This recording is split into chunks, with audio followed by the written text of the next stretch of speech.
Beanie, are you overcome with passion for your scratching post? Thank you. I read romance novels. I read a lot of romance novels. The good, the bad, the classics, and the truly unfortunate. I've read them for more than 20 years, written reviews of them, and judged them for awards. I've read old ones, new ones, contemporary ones, and the ones with shape-shifting badgers.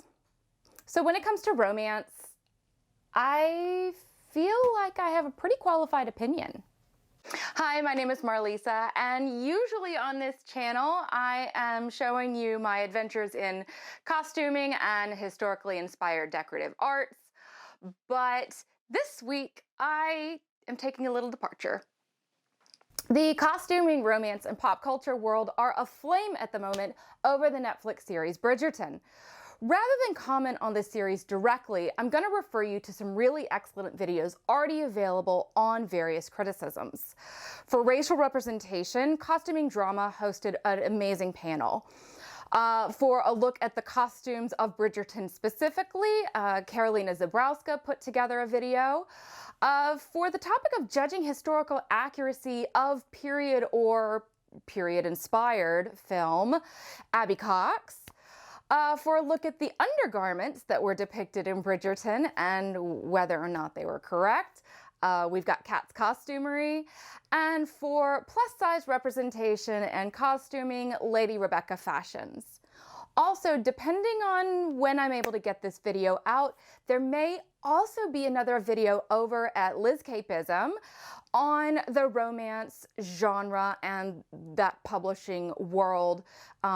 So if that's already out, I will put a link in the description box below along with all the others that I just mentioned. But if it hasn't been released, then I absolutely encourage you. I'll have a link to her channel below, and go subscribe if you aren't already, and go watch that video as well. I'm super excited to see what Liz is going to have to say, because I know that she's been doing a lot of research into kind of the things that have been in that side of publishing.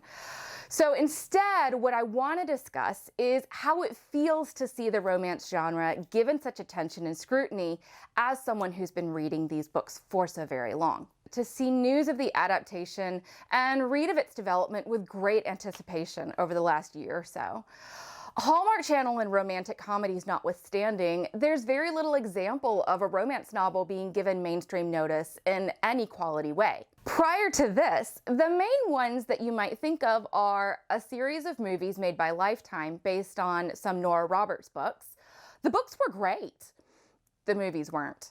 The main reason anyone paid attention was because of the scandal that Leanne Rimes made with her co-star while they were filming. A Katherine Heigl film that I didn't even realize was based on Janet Ivanovich's work until I happened to see it in the description on Amazon Prime. The Outlander series by Diana Gabaldon. Gabaldon? If you know how that's pronounced, please tell me below. Wonderful books, lovely costumes, but it definitely has its own story issues to discuss. And 50 Shades of Grey. If you want to get any librarian riled up, ask them for books similar to 50 Shades of Grey.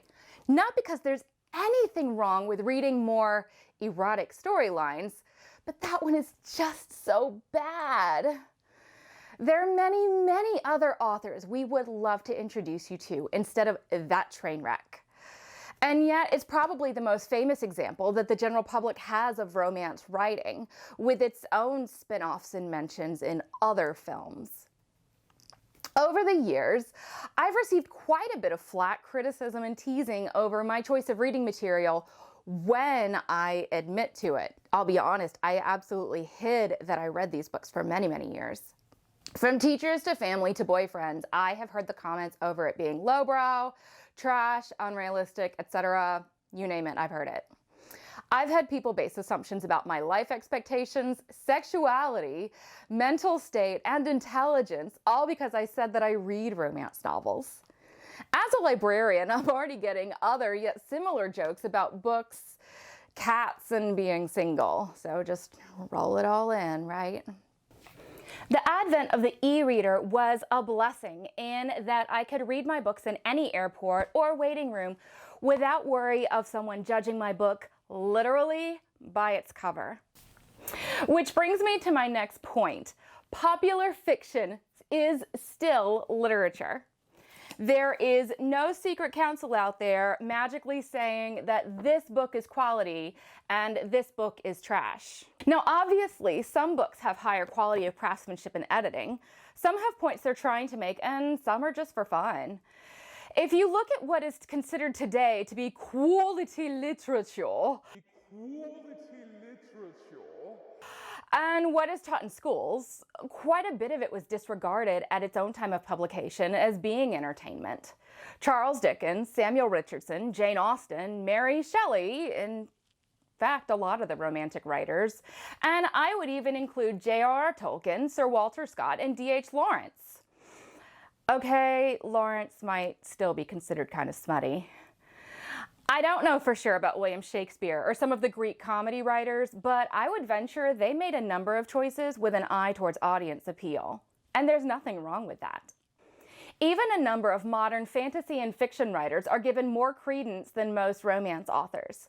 George R.R. Martin and Game of Thrones, which has more sex, drama, and trauma than many romance novels I've encountered.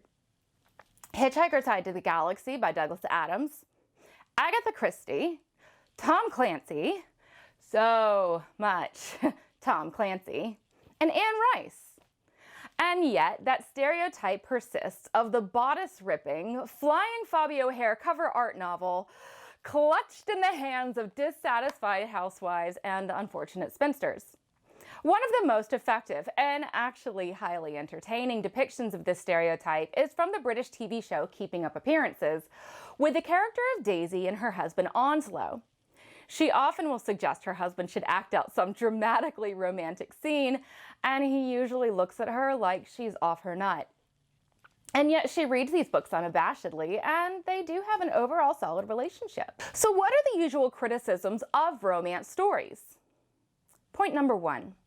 They're unrealistic stories and create unrealistic expectations in women of what relationships and sex will be like. Okay, first, that's both condescending and misogynistic. If you think this but also watch The Bachelor, I have no time for you. Providing children with proper sexual health education and the ability to understand concepts of consent, partnership, and communication will go a long way towards being a happy and functional adult, regardless of their entertainment choices. We can understand the difference between fiction and reality. I also watched Doctor Who without expecting a madman in the box to show up. Though I wouldn't mind. In this world of Instagram filters, Kardashian contouring, cosmetics and cosmetic surgery, and push-up bras, I have doubts that books are going to be what causes unrealistic expectations. Point number two. Women who read these books are clearly sex-starved or dysfunctional. Okay, again, condescending and misogynistic. If you tell me you've read Game of Thrones, I don't immediately assume that you want to sleep with your sister or ride dragons. Though riding dragons would be kind of cool. Depictions of sex vary widely from author to author, with some books not even having sex, while others are like Energizer bunnies. There's a phrase my friends and I use when describing a less graphic author: fade to black, because the book proverbially just blurs and cuts to the next scene. Point number... Are we on three? Three. Women who read these books would rather hide in a fantasy than engage in reality. Okay? Have you seen the world today? Yes, there is escapism. I make no apologies for that. If you have ever played video games, watched sports, watched movies, or any TV, or spent time on social media, you've done the exact same thing. As with any form of entertainment, there's a matter of balancing one's life and life obligations and not letting your reading interfere with responsibilities. Now let's talk about one of the main criticisms to come from Bridgerton, the issue of consent and sexual agency. It's a lot like watching John Hughes films. The further away we get from the year it was made, the less acceptable it seems as the cultural norms evolve. The Duke and I was written in 2000, which means it was just on the cusp before Me Too and wider conversations around sexual and personal rights. That doesn't excuse the consent issue within Daphne's storyline, but it does provide some frame of reference for Julia Quinn's writing. Problematic storylines are indeed a problem in many romance novels. If you want to know some of the authors to specifically avoid for this trigger, please let me know in the comments. Likewise, I'm happy to give recommendations in most every subsection of the genre with positive representations. It's also not in the norm for Julia Quinn's writing. If you like Bridgerton but don't want Daphne's story, I highly suggest reading Romancing Mr. Bridgerton, which is Penelope's story. It's really the best in the entire series and fourth, but you can read it on its own just fine. I think it's actually really great that we're even talking about it, because I think for a lot of people, it's introducing them to a critical analysis of consent for the first time, and how consent can be highly nuanced and subject to change within a moment. In the 90s, for instance, I don't think anyone would have even called it out as problematic, much less had such extended dialogue. I remember in college so many people having problems with the vagina monologues being performed. And then there are other books that are much clearer cut, with women forced to endure tensions until they are overcome with passion and become participants, or women just flat out raped. This was much more common in stories from the early 1980s and 90s. Diana Gabaldon has received a lot of criticism for how much rape is included in her stories, even when those events become pivotal moments of character development. That doesn't mean such depictions are pleasant and likely unwelcome if you're looking for a confection of escapism. Again, I'm happy to make recommendations in the comments if you're looking for authors without these issues. Even more than discussing consent in general is specifically talking about male consent and when there are situations where the man does not give consent. Most of the time when this does come up in romance novels, it's referencing some kind of childhood abuse, and usually at the hands of another man. Obviously, we know that that's not only the case, and so again, even though this particular plot point can be problematic for people who are just watching it as entertainment, I think it's a really great thing that we're talking about this as a society now. Some people will also argue about the Moors at the time of the book's setting, that women had so few rights in the Victorian, Regency, Georgian, Viking, pirate era, that it makes sense to have these things in the storyline. While there might be some logic in that reasoning, it's mostly voided when you look at all the other willing suspension of disbelief readers are willing to take on for the unlikely, accurate, and completely anachronistic aspects. Then it would probably be closer to the movie The Duchess, which was more romanticized biopic than historically inspired fiction. So in summary, despite, or perhaps because of, the problematic issues and the conversations it has started, I kind of love Bridgerton.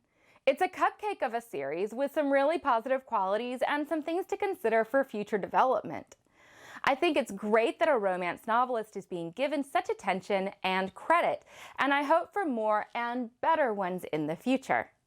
Romance novels, like any form of entertainment, have their good points and bad points, their expected fan bases and unexpected participants. But in the end, they are indeed a valid choice of entertainment, and thus not for derogatory humor. I encourage anyone who chooses to try reading a romance novel. It's also okay if you decide that's not for you. I wouldn't want anyone to force me to read Charles Dickens or Tolkien ever again. That's what choice is all about. And with that all said, I think I will go work on my Featherington dress project a little bit more and watch the new episode of Discovery of Witches. So thanks so much for joining me, and if you are interested in my costuming and historically inspired decorative arts projects, please consider hitting the subscription button below.